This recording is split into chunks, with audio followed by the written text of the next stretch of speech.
Suñu Presse à la présentation, Mam Anta Diamé. Bonjour. Les sujets relatifs à la présidentielle initialement prévus le 25 février avant d'être reportés continuent de cristalliser l'intérêt de la presse quotidienne sur fond de décrispation de l'atmosphère politique. Plusieurs quotidiens de ce mardi annoncent que Rose Wardini, l'une des 20 candidats retenus pour cette élection, a finalement décidé de jeter l'éponge. Une décision liée à ses déboires judiciaires sur sa supposée double nationalité, explique Sud Quotidien. Les soupçons autour de la double nationalité supposée de la présidente du mouvement Sénégal Nouveau avaient conduit la division des investigations criminelles à convoquer Madame Wardini pour l'entendre le 2 février dernier. Elle a animé une conférence de presse pour annoncer le retrait de sa candidature et promettre que le jour finira par se lever très bientôt. Sur cette affaire, rapporte le quotidien critique, Madame Wardini entend mettre à la disposition du juge toutes les preuves de la renonciation à sa nationalité française, attestant de la sincérité de sa déclaration sur l'honneur, ajoute le même journal. Les quotidiens Libération et Bosby Le Jour précisent qu'après le retrait de Rose Wardini, il ne reste plus que 19 candidats à la présidentielle, dont une seule femme, en la personne d'Anta Babacar Ngom, porte-étendard des femmes à cette élection, indique Walf Quotidien. Même si elle renonce à sa candidature, Rose Wardini exige la tenue du scrutin avant le 2 avril, selon le journal Vox Populi. Il y a aussi que 6 des candidats retenus par le Conseil constitutionnel mettent la pression sur l'État, ajoute le même journal.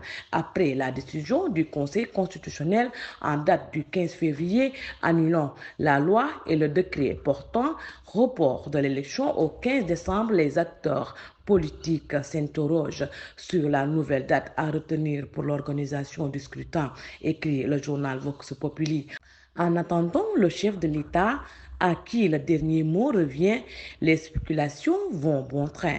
Mais les candidats de l'opposition et les organisations de la société civile réunis au sein du FC25, le front des candidats à la présidentielle, exigent le respect du calendrier républicain, considérant que le mandat du président sortant finit le 2 avril, rapporte ce quotidien. Et Vox Populi de poursuivre que les membres de ce front ont signé un communiqué pour inviter le président de la République, Macky Sall, à presser le pas pour organiser le scrutin dans les meilleurs délais, tels que suggérés par le Conseil constitutionnel. Mais alors que le mandat du président de la République prend fin le 2 avril, le report du scrutin et la libération annoncée d'Ousmane Sonko ont fait rebattre les cartes, estime le quotidien Enquête. Les cartes se brouillent, affiche cette publication selon laquelle le dialogue politique devrait permettre de trouver des consensus forts. C'est la seule issue devant les contraintes posées par le code électoral.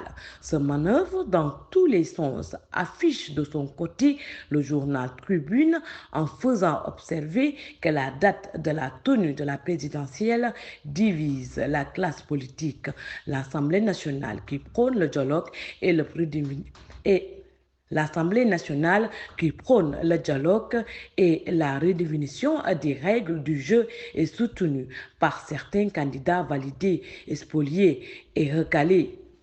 Ce qu'on fait face au nouveau collectif FC25 qui regroupe 15 candidats qui réclament la tenue du scrutin avant le 2 avril, renseigne le journal Tribune. Selon Bosby Le Jour, ces 15 candidats exhortent la population à poursuivre la mobilisation pour faire respecter la Constitution, alors que d'autres publications, dont le journal Le Quotidien, reviennent sur la libération contenue des détenus politiques. Bonne lecture et bonne journée. Suñu Presse vous a été offert par l'Agence sénégalaise de la reforestation et de la Grande Muraille Verte.